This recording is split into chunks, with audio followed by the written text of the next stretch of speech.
सकलसिद्धि हेतु मुदा मुरारी पद पंकज स्फुरदमन्दरेणोत्कटां तटस्थ नवकानन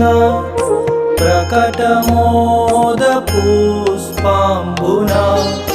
सुरासुरसुपूजिता स्मरपितुः श्रियं बिभ्रतिं कलिन्दगिरिमस्तके पतदमन्दपूरोज्ज्वला विलासगमनोल्लसत् प्रकटगण्डशैलोन्नता सघोष